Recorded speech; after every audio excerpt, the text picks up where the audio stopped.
Yo, and welcome back to Tales of Arc. And if you're enjoying the video, make sure you like, subscribe, and leave a comment down below. But anyways, back to some Mabinogi, I think it's the calm amidst the waves. Or it's the waves amidst the calm. It's one of the two. I can never get these titles right. But anyways, we're back. So, last time we explored this unexplored area that my character thought we had explored, but look, I would remember a man-eating plant, a man-eating plant horse, and a man-eating plant alligator. We have never been there. But, apparently we have, because my character's like, oh, this castle wasn't here before. And I'm like, how would you know? We didn't come here, unless the story is before any of the other story, then at that point it makes sense since I probably am doing it out of order. But maybe not, who knows. And I also should kick that kid off that cliff because kids are never what they are, or their fate have always been terrible in this game. Well, except for one, Triona. Everyone else has had a more or less bad ending. Or a pretty depressing ending. I can think of off the top of my head. But hey, I could be wrong. There could be other kids that have better life. It's kind of, it's just terrible, you know? Even some of them do get a happy ending. Do they really? Because we had, I forgot her name, from Tatiana, where her foster father, adopted father, is that weird guy who does the Grandmaster. She had a terrible beginning. But then you're like, well, at least she got adopted and she's in a happy family that loves her now. But then the crush of her life ended up sacrificing himself to save her life. And at that point, you're like, I don't know if this is either a good life, a bad life. So it's pretty complex and complicated how it is. But anyways, we're back. Let's hope this girl came and saved our life from this flying ass cat and this sexy of a man who apparently has some relation with this woman. Not in the sexual kind of sense, but in the magic, because he's like, you can do that magic too. I stop your magic. And then now I'm going to be leaving. So yeah. Anyways, so let's talk to our new friend. I'm assuming it's a girl that they foreshadow when we talk to the mayor guy. Her lilac hair tied back to accommodate her nomadic lifestyle. Yes, that's what I was thinking about, a nomadic theme. It's like a Wander theme song, you know, like an adventurer. It's how I was describing it as. Swish like leaves in the breeze. The large bag and old book hanging from her waist speaks to her curiosity about the world. Her independent nature comes through in her confidence and easygoing smile. Do you think she's also a cat? A fairy cat thing? The only reason I said that because of her eyes. But then again, there are characters in this game whose eyes or like anime main characters' eyes, where it's like, Jesus. Are you okay, Ursula? I'm glad I wasn't too late. The girl smiles warmly as she speaks.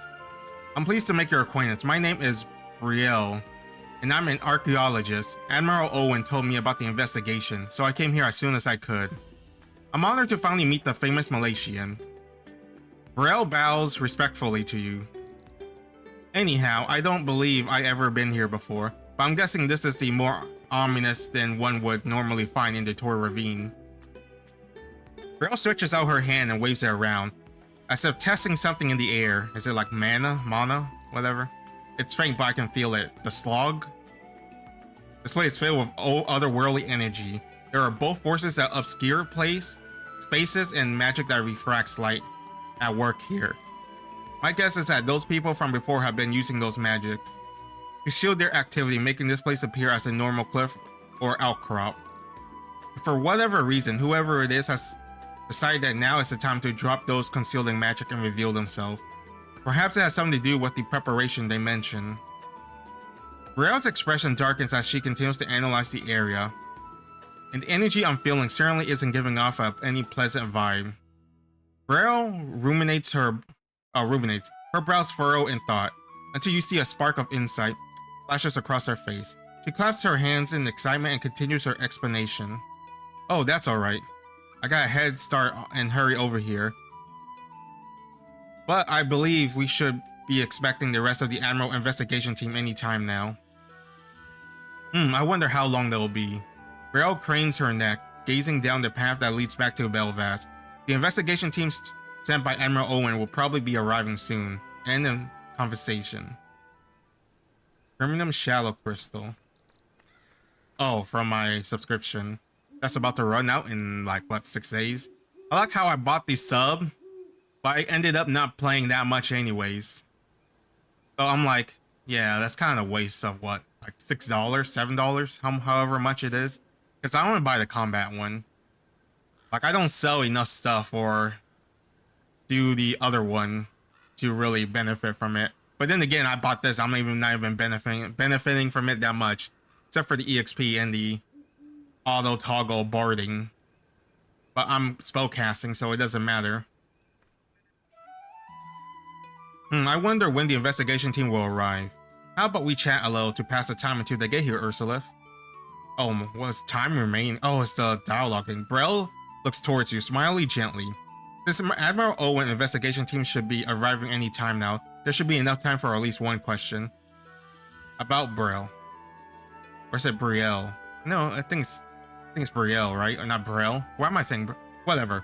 You want to know about me? Where to start? As mentioned before, I'm an archaeologist traveling and studying the world. And like you saw, I have some skill in magic as well. I had these magic powers since I was born, but my powers came on forcefully, and at the time I was too young to properly control them. That caused all sorts of problems for those around me, and in time I was abandoned by my parents and everyone else who knew me. That sucks. Friendless and alone, the only companions I had were my dolls, you see? I was so desperate for companionship, I used a forbidden magic ritual to turn dolls into people. I know it was foolish, but to tell the truth, I had already set out on a dark path, but thankfully I was saved by a kind-hearted benefactor before I passed the point of no return. After that, Sister Crystal helped to guide me towards a better path. Oh, hey, that's cool. It's always cool to get some snippets of knowledge or lore, a backstory for like other characters in the world, aside from her being a succubus and being led to a different light path by Tarlock, instructing me in the ways of Limelark, and that's why she wears a pendant. I made a promise to be the one who saved me from the darkness, that somehow I would gather up the courage to go out into the world. That way, I decided that promise was to become an archaeologist and travel all over Erin. Ever since, I've been journeying with my partner and assisting Gillach, whose name it's a name I heard, but I don't remember who it is. Learning about the world while helping those in need. And not to boast, but I'm getting quite a bit of recognition of my archaeological work these days. Hehe. I've been offered a position at the Royal Castle, but so far I turned them down. Honestly, I prefer to keep wandering the world with Gillach. I hope you take confidence in my qualification to take part in this mission and know that I'll do everything I can to assist your investigation, Ursula. And well, I have to admit, I'm a little nervous and excited about getting to work with such famous Malaysian. I mean, apparently I'm not that great, since this dude shadow held me for like, what, 10 minutes? And I couldn't do anything. I couldn't even think to pop my demigod or transform. Like, why have the skill if you're not gonna use it for plot-ass reasons? That's so unfair. Like, let me whip it out. Like, so far I haven't been able to. Demigod has not popped into any story plot aside from like the alchemist related stuff, like in the chapter 3. Like, you know, I just want to use it. Brielle concludes her self-introduction with a Gonilio bow. While Brielle is speaking, you hear the dull thud of steel-shod boots stomping over the ground. Ah, the investigation team is here. Oh, is that the doll she's talking about? He looks like a... I mean, he is a puppet. Looks like Pinocchio. Because he has the little mark on it in his... See Brell's assistant Gillach waving the in the distance. Okay, I was so wrong. I thought I heard the name before. But it was not who I was expecting was. Whoever I was thinking of, I don't remember. Yep, I'm 100% off. I have never... Well, I think I may have heard the name, but not the person. Ah, you must be Ursulith. Even after hearing about his origin from Brielle, you can't help but feel strangely fascinated at the sight of a marionette that walks and talks like a human. You'll get along great with Heal? I know what you're thinking. How did I know who you were before we even met? Do they share some kind of memory thingy? Well, I suppose I have you at a disadvantage here. I heard countless stories of your exploits while traveling the world, Ursulith. That said, it's great to finally meet you in the flesh before I'm Brielle's partner and archaeological assistant, Gillach. After greeting you, Gillach stares upward, fixing his gaze at the castle that appeared out of nowhere in the Tory Ravine. Wow, an impressive place and foreboding. While Gillach gapes in wonder, Brielle strides past him, clapping her hands to get the soldier's attention. Thank you for coming all the way out here. I expect this area will seem rather new to everyone, even those who are somewhat familiar with the topography of the ravine. Ursulith and I were quite surprised by it ourselves. What in the world? I patrolled the ravine more times than I can count, and I think I would have noticed if a castle was here. Gives me the willies just looking at it. Is there any particular reason for the Admiral assembled such a large team for investigation foray? My preliminary surveys of the area has determined that both forces that obscure space and magic that refracts light are present in the intermediate area. Brielle, does that mean this castle has been here all along? But that up until recently, it was glamour to appear as just some natural stone outcrop. That seems to be the case, yes. We also had a minor clash with people soon to be the resident of the castle. They said that the preparation were almost complete. Well, whatever that entails, I believe that sense of assurance they took in the fact is why they're willing to reveal themselves.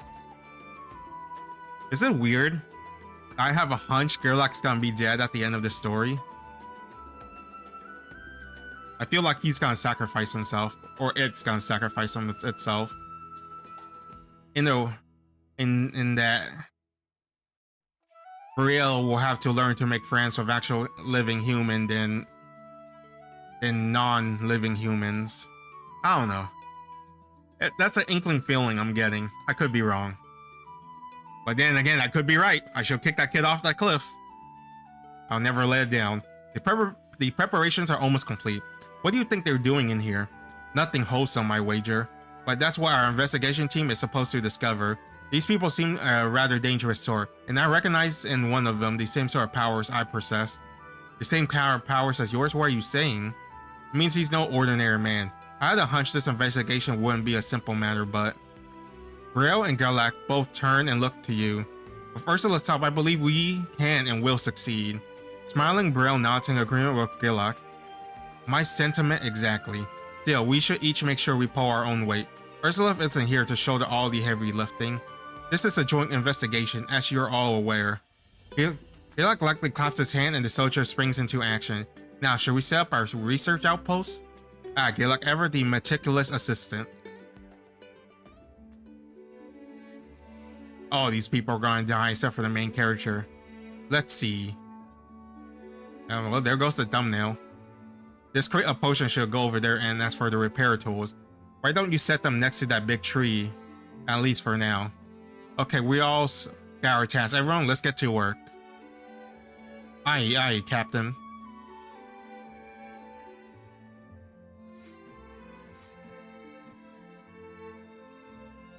So it's also weird the moon gate is damaged, and that it's like a mana crystal, yet we could still use it.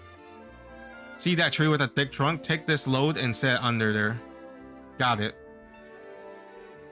Many thanks.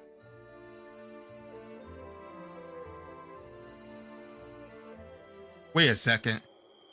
Oh god, the creepy music. What is it, bro? Did you say something just now, Gillach?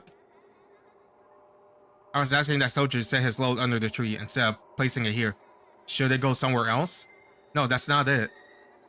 I hear voices. I've been hearing this constant whispering, but I can't make out the words. Do you not hear it?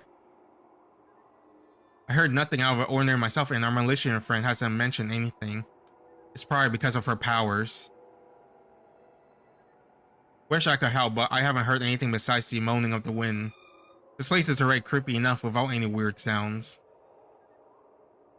This was no flight of fancy. Ah. Let's try this. I want her outfit. It looks so cool. You who linger here, your memory is not forgotten. As life shapes the leaf or something. Moment of illumination flashes across Brielle's face, and she stretches out her hand incanting spells. You spell cast. Shapes, heretofore invisible to the eye, are given form. How did it come to this? Oh god, we got dead people too now? Wailing. Hearken to our words. Ah! Atom Simony defend us, and okay, I suspect as much. Are the souls trapped here because of the barrier? Are these wandering souls unable to pass on after death? What happened here? They will have haunted this place. Let's finish setting up the camp for now, then we can find out what those specters have to say. How does that sound, Ursula? I'm not captain here, you are. Don't ask me.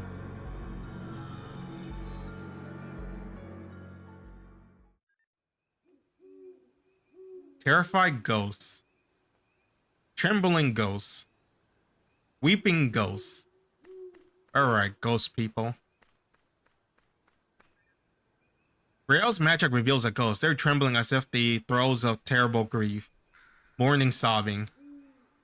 You are not the ones who reside in Crom Bás. Crom Bás? Upon hearing the word Crom Bás, Brielle immediately opens her book and begins flipping through the pages, hoping they might contain some clues as to its meaning. In the old tongue, Crom is something akin to misshapen or twisted. Bás is something of death, so Crom Bás would be something akin to a place of twisted death if taken literally. Maybe it's like a tomb, that's like housing these souls of the dead, and they can't awaken, and that guy is trying to get revenge. Brielle looks upward, pondering the meaning of the word. Judging by your reaction, this would seem to be the first you heard of it. Now, not that it's surprising. Crom Bás is the name of this cursed castle, and its existence has been concealed from the world for quite some time. We are the shades of those who are unjustly kidnapped and killed here. Never mind. Take back what I said. This is probably the work of a very, very bad man. Bad, sexy man. If evil, why hot? Unable to pass on the underworld. Denied peace, even in death. And by no fault of our own. Whatever the goal, whatever the intent, taking human lives are as a mean to some end is absolutely unforgivable. By the time the ghost finished the tale, Brielle is fuming with anger, trying to regain her composure. She faces the trembling ghost. I hate to ask you to recall so painful a memory. Would you be willing to tell us what happened in the castle? We're an investigation team from Belvast, and we'd like to help you if we can. I'm not exactly sure myself. All that I ever seemed to talk about was the need to create some sort of breach, and how they need even more lives to make it larger. For their plans, they made a sacrifice of us. We had done nothing wrong. We visibly pained by the ghost's lamentation. Brielle's face softened into an expression of heartfelt sympathy. I don't know what this breach is, but any process that requires lives as a regent is surely carried out with the blackest of intent. Recently, I heard them saying they were finished with their preparation for something. It was around that time that all the illusionary glamour cast upon this area began to fade, and you could see out the horizon again. It must have been when the castle became visible to the outside world. That's all I can tell you, aside from what I recall of being killed here.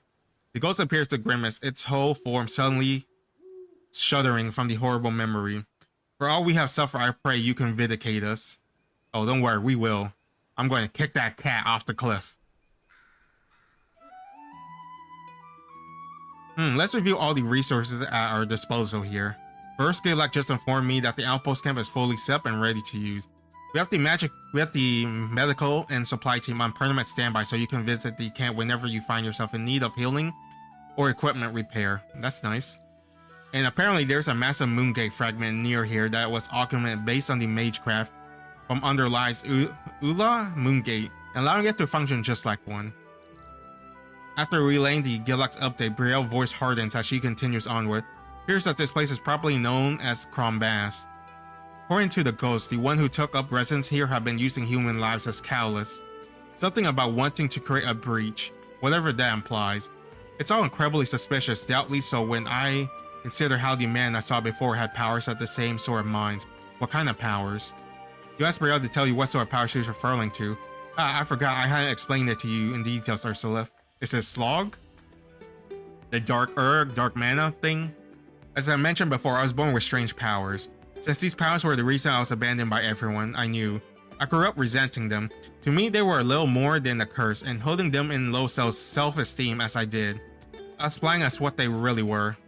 While on my travel, I found a clue in one of the longer desert many hidden ruins. Brielle's expression becomes more subdued. Brilliant, the branches that crowns the tree, great entwined in its canopy, cradling a flame for all to see, the world to guide to its destiny. Yet life bright blaze burns not for all, as branches hewn shall earthward fall, then bloom anew from beyond the pall, beyond the turning wheel. Certainly opens to interpretation, but if my reading is correct, these powers are some mixture of human and the divine. Okay, this is not what I expected to be. So she's like reverse opposite of the succubus incubus people, human mixed race. I mean, where it's like a mix of the formers and the humans that creates a slaw. This is something different.